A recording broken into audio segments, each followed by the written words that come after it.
So I'm thinking about right here.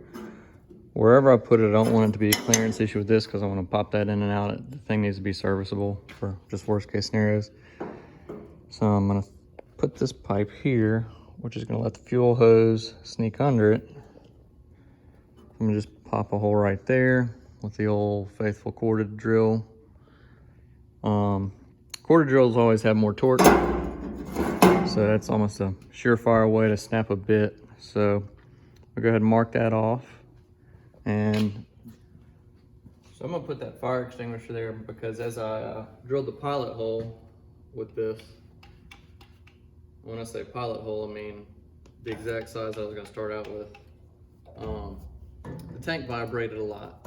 When everybody knows that vibrations are a good way to break drill bits, so that fire extinguisher is not there for the fire safety, it's more there for the vibration dampening. Just needed something to sit there. Could have just as easily set a brake letter there, but I had that next to me, so I just grabbed it.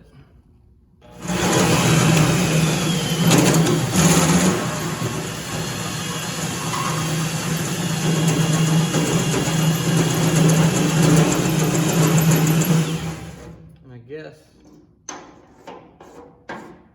in the event of a spark, that'll keep the fire inside the tank.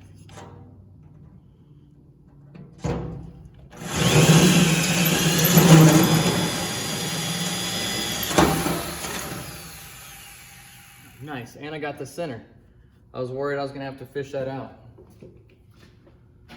All right, so we got the hole in there, and you know I'm not gonna glue it, so next thing to do is knock the paint off of here. And I think I'm just gonna flip a coin to see if I fill it up with water or if I just weld so fast that the diesel in here can't catch on fire.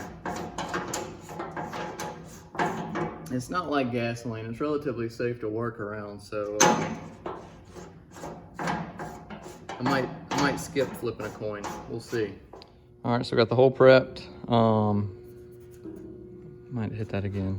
That'd be the one spot where I'd get an air bubble and it would leak for the rest of its life.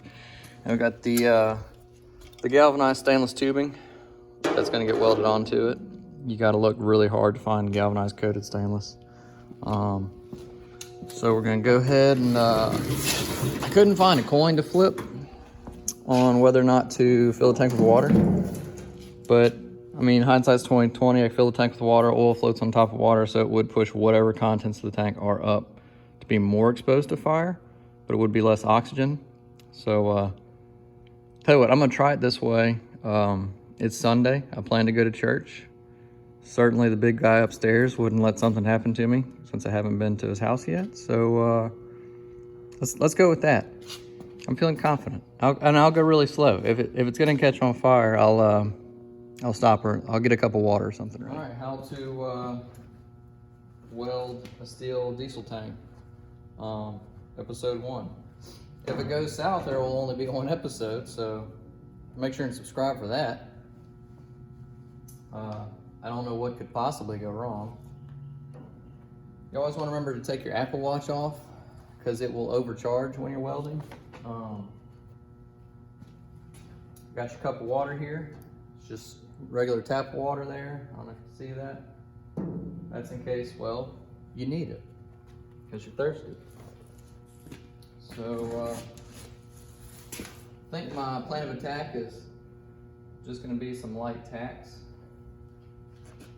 And turn the light tacks into heavier tacks.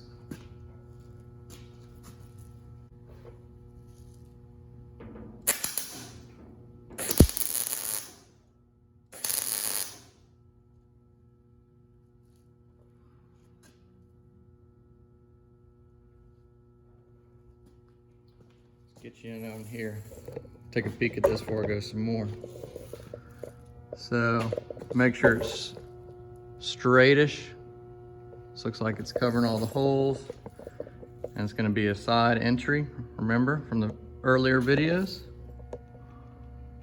What I'm gonna do is I think I'm going to turn the machine down like I never do out of impatience.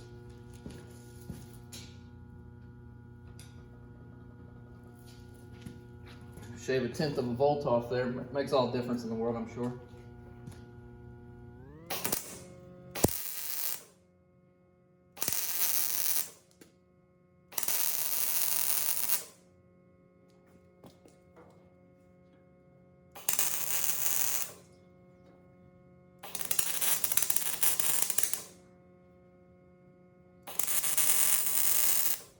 Quick 90-second recap. So we popped the bed off again. We put our little union line splitter in there just to go ahead and start pulling some of the diesel out of this tank. So that gives me the mobility of the truck back, because with the fuel line disconnected, I was kind of sitting there.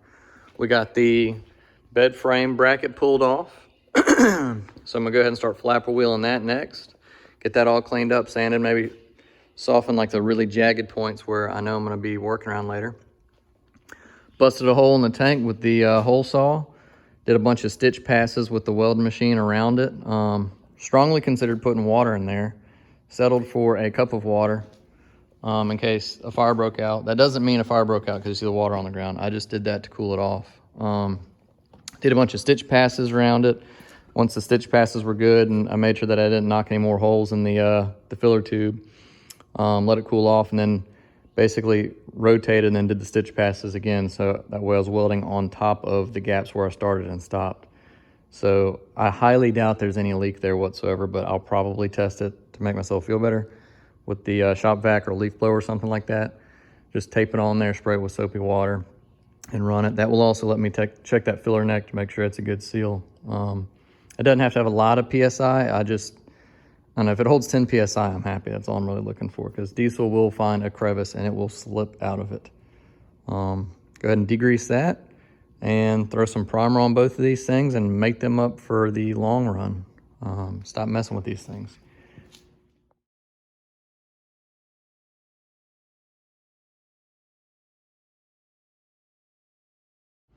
Out here degreasing the frame and the tank. Figured I'd throw some soap on the truck, and I think there's a white truck under there. I hope it's not too white. Hope it matches the bed okay.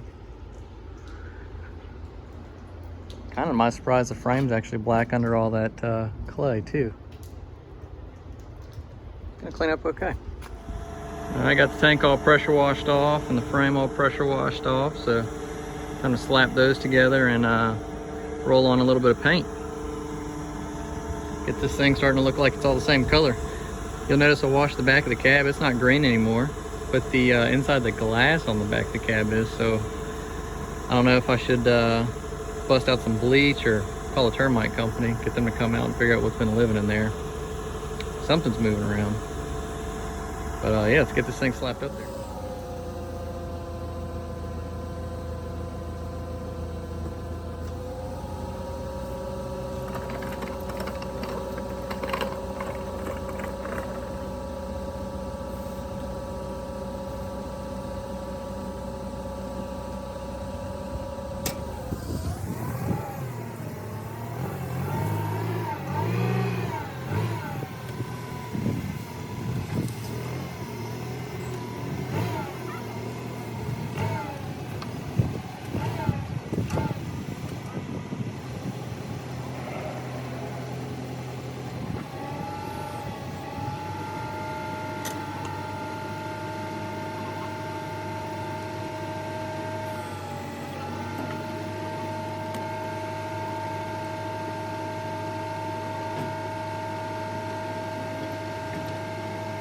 So we got the bracket on, lightly coated. We got the tank in lightly coated, even painted under the straps. Once that dries, we'll cinch that down.